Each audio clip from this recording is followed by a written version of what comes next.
बोले भी हंसी महेश तब ज्ञानी मूढ़ न कोई, जब जेहि रघुपति करहि जस सो तस तेहि जान होय।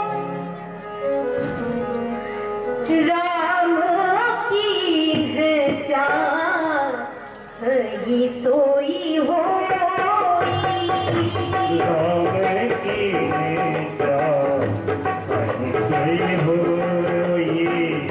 करे अन्यथा अस नहीं कोई।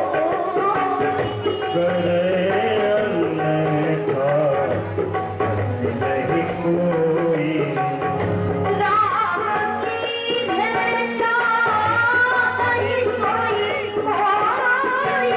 राम की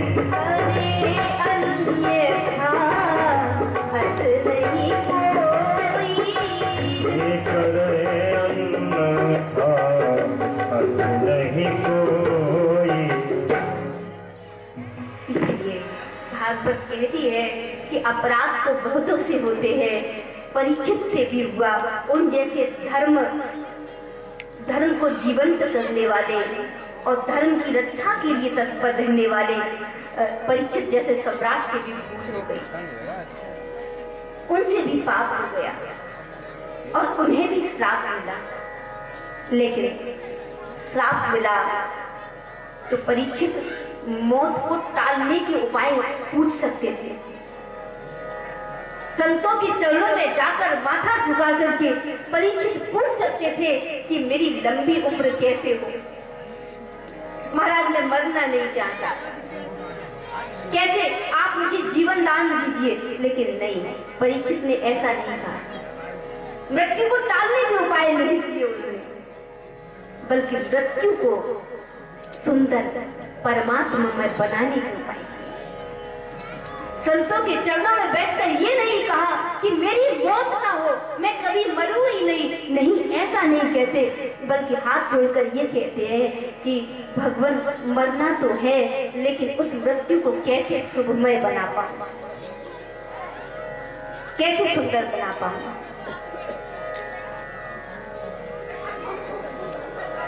तस्मात् भारत सर्वात्मा भगवान ईश्वरो हरि। तस्मात् भारत सर्वात्मा भगवान ईश्वरो हरि।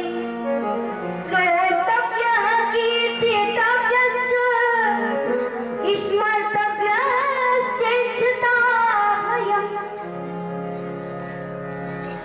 अविद्वद्वधिकारित्वात् प्रायश्चित्तं विमर्शनम्।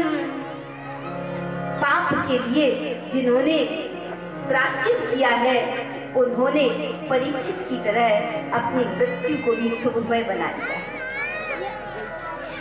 पाप के लिए प्रायश्चित किया, परीक्षित ने भी तो प्रायश्चित ही किया।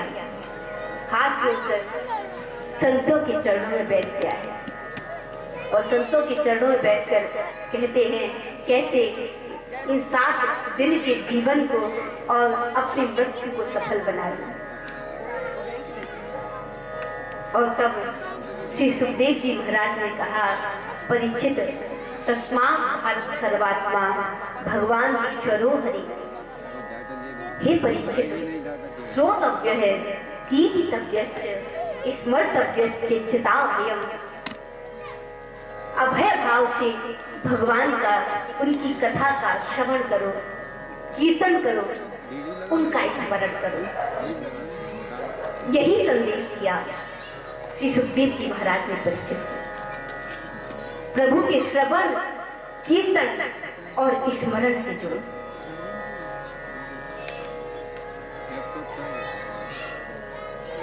और भागवत में आया, परीक्षित जी सुखदेव के चरणों में बैठकर पूछते हैं कि व्यक्ति के जीवन का परम धर्म क्या है, धर्म क्या है।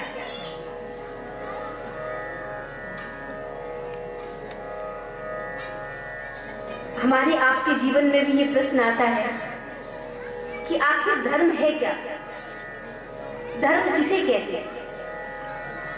कोई कहता है कि मंदिर चले जाओ बस धर्म पूरा हो गया, कोई कहता है व्रत उपवास कर लो बस धर्म पूरा हो गया, कोई कहता है सुबह 4 बजे उठ के स्नान कर लो और उसका नियम से अगरबत्ती चावल पूजा कर लो बस धर्म हो गया।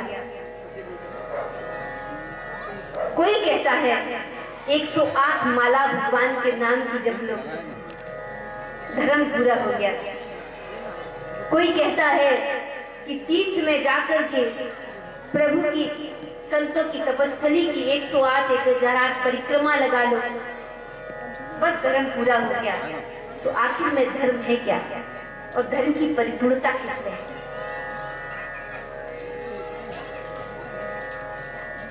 और तब श्री सुखदेव जी महाराज परीक्षित से कहते हैं, श्रुत्वा धर्म सर्वस्वम श्रुत्वा चैवावधार्यता।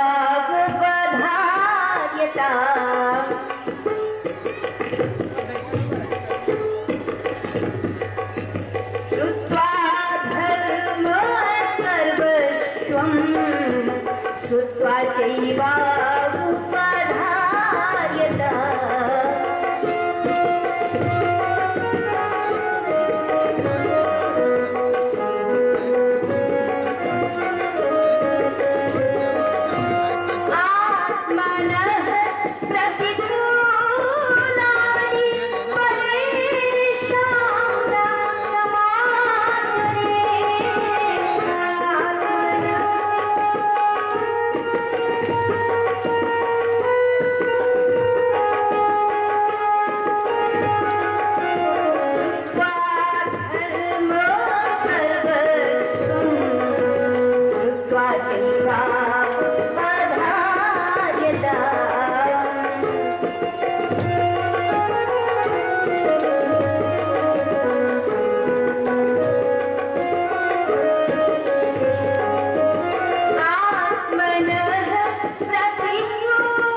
आत्मनः प्रतिकूलानि परेशान न समाचरेत। धर्म वो है जो हमें अपनी आत्मा के लिए प्रतिकूल लगता है, जो हमें अपने लिए प्रतिकूल लगता है वो हम दूसरे के लिए भी न करें, बस यही करना है। हम ये जाने कि जिस चीज से हमारा हृदय दुखता है उससे दूसरे का भी हृदय दुखता है। जिन चीजों में हमें सुख मिलता है, जिस आदर में, जिस सम्मान में, जिस प्रेम में, जिस प्रशंसा में, जिस प्यार में हमें सुख मिलता है वही हम दूसरों को दे पाएंगे। जो पीड़ा हम स्वयं अपने लिए नहीं चाहते वो पीड़ा हम दूसरे को भी देते। जो दुख, कष्ट, क्लेश, अशांति, दरिद्रता, नफरत, असम्मान, अनादर हम अपने लिए नहीं चाहते वो हम दूसरों को भी न परोसें। यही धर्म कहता है। तो धर्म की परिभाषा है जो आपकी आत्मा के प्रतिकूल है वही इस संसार में प्राणी मात्र की आत्मा के प्रतिकूल है। इसलिए जो आपकी आत्मा को अच्छा न लगे उसे दूसरों को भी मत दो, ये धर्म कहता है। तो तो आप मन प्रतिकूलानि परेशान न समाचरे। आचरण आपका जो आपको अच्छा लगता है वही आचरण दूसरों को दीजिए। आप किसी को अपशब्द कह रहे हैं,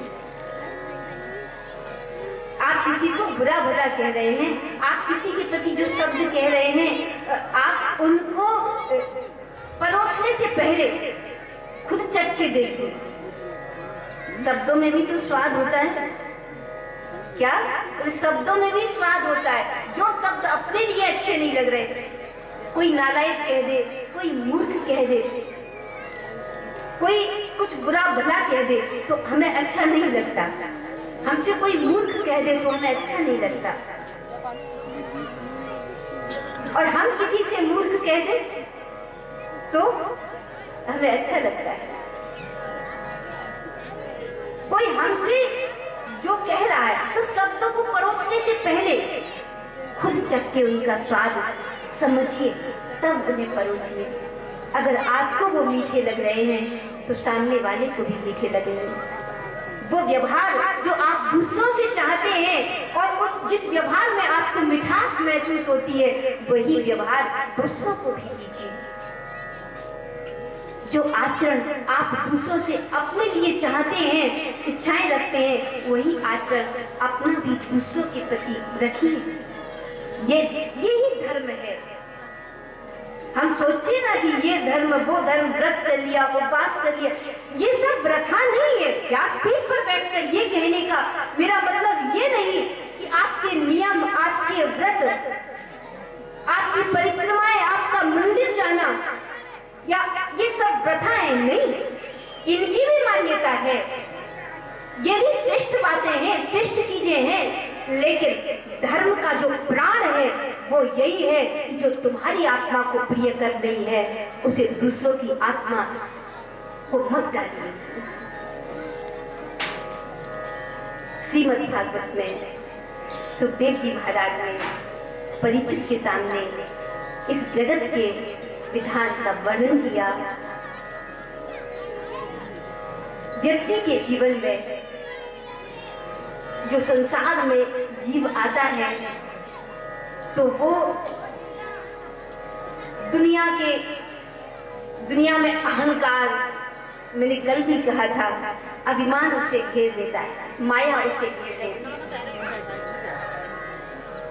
मेरे तेरे का भाव उसे घेर लेता है। मैं मेरा पद, तेरा पद, तू तेरा पद, बस यही सारे कलह की, सारे ग्रह की जड़ बन जाता है। ये मेरा है,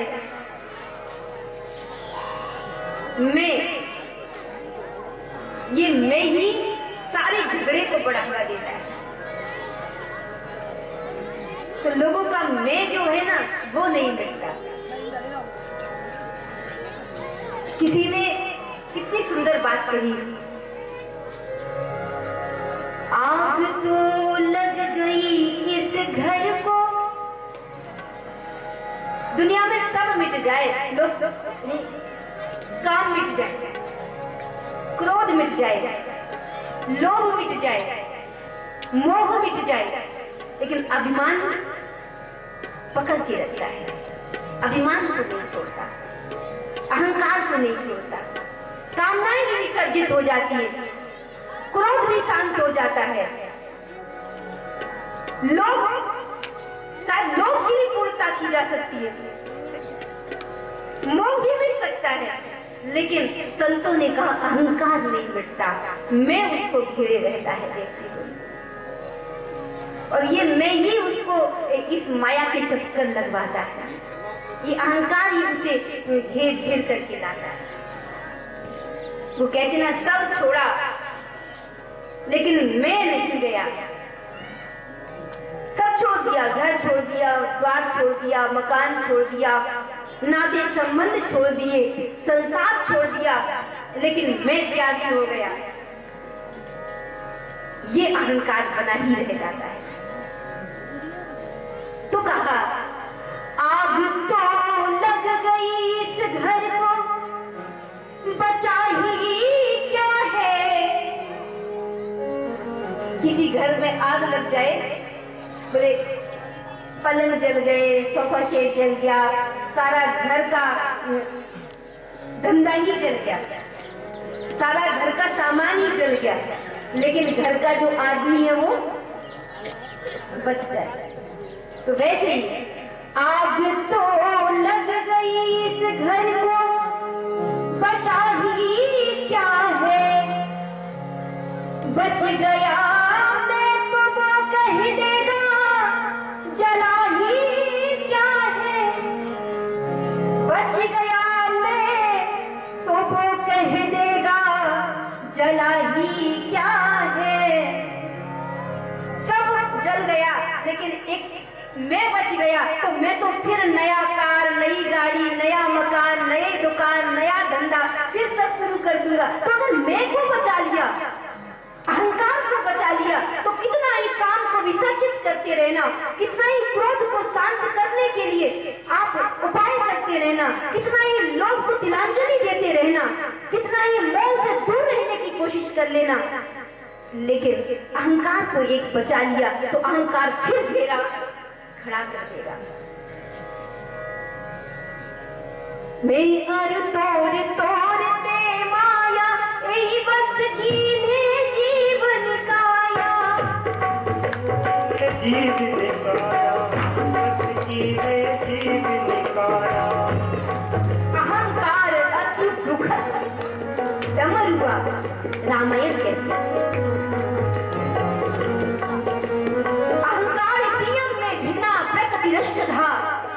गीता कहती है इसे अहंकार, अहंकार को मिटा दो, अहंकार को छोड़ दो। रैदास ने बहुत सुंदर बात कही, भगत ऐसी सुनहु रे बाड़ी भाई, आई भगती तो गई बड़ाई। अहंकार हट जाएगा तो भक्ति आएगी, और भक्ति कैसे आएगी? तो कहा श्रवणम कीर्तनम विष्णु स्मरणम सेवनम, प्रभु की कथा को श्रवण करते रहो। यही सबसे पहली चीज है कि आप एक साधारण भाव में भी प्रभु की कथा में आके बैठ जाओ, तो आपके जीवन में भक्ति का अंकुरण होने लगेगा।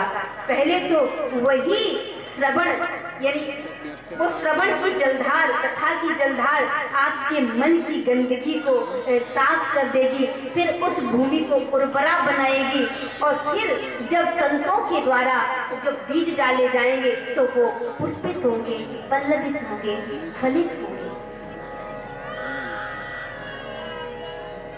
भक्ति आई भगति तब गई बड़ाई। लोग कहते भक्त किसको कहें हम, मतलब भक्ति की परिभाषा क्या है? तो भक्ति की परिभाषा यही है कि व्यक्ति सरल दिख रहा है या नहीं। क्या है भक्ति की परिभाषा? कि व्यक्ति के अंदर सरलता कितनी है। सरल होना ही उसके भक्ति पूर्ण होने का परिचय है। इसलिए सरल हो जाओ।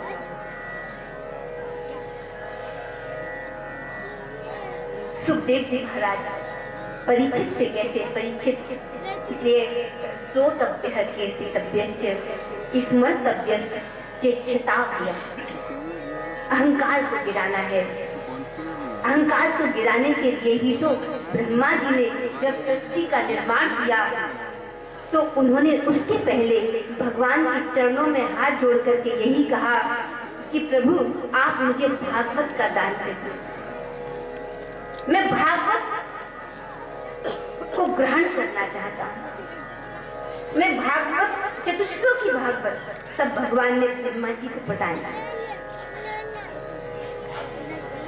ब्रह्मा जी का जन्म बोले भगवान के नाभि कमल से।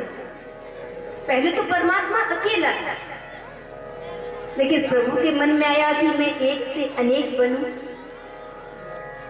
तो भगवान ने सबसे पहले निर्माण किया अपने रहने के लिए जल का। नार कहते हैं संस्कृत में जल को, अयन अर्थात जल में शयन करने वाले, जल में रहने वाले।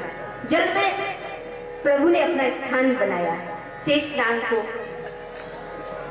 आहुतिया जल में स्थान बनाया प्रभु ने, इसलिए भगवान का नाम पड़ा नारायण। जो जल में अयन करते हैं वो नारायण। तो भगवान के तब नाभि कमल से कमल का प्राकट्य हुआ, नाभि से, और उस कमल से ब्रह्मा जी आविर्भूत हुए। ब्रह्मा जी ने, जब ब्रह्मा जी जन्मे उस कमल से, तो ब्रह्मा जी ने चारों तरफ देखा, आखिर मैं कहाँ से पैदा हुआ, कहाँ से आया। तो कमल के तंतु में जाकर ऊपर नीचे उन्होंने पता लगाने की कोशिश की, लेकिन ब्रह्मा जी को पता नहीं चला। और तब उन्हें एक शब्द सुनाई दिया, तप। और ब्रह्मा जी ने तप किया। तप के फलस्वरूप भगवान नारायण ने उन्हें दर्शन दिया, और ब्रह्मा जी ने दोनों हाथ जोड़कर भगवान नारायण से चतुश्लोकी भागवत का श्रवण किया, चतुश्लोकी भागवत प्राप्त किया। भागवत का मतलब जो भगवान की लीला है वो भागवत है, जो भगवान का जन है वो भागवत है, जो भगवान के प्रियजन है, भगवान के भक्त हैं, बोले वो भागवत है। ऐसे भगवान भागवत जी का जब ब्रह्मा के कान चतुश्लोकी भागवत ब्रह्मा जी को मिला, तो ब्रह्मा जी ने यही कहा, प्रभु आप मुझे सृष्टि का विस्तारण करने के लिए कह रहे हैं। आपका कहना यह है कि मैं सृष्टि का विस्तार करूं, तो सृष्टि का जब मैं विस्तार, सृष्टि बनाऊंगा, निर्माण करूंगा, सृष्टि का निर्माण करूंगा, तो निश्चय ही मेरे अंदर अभिमान आ सकता है,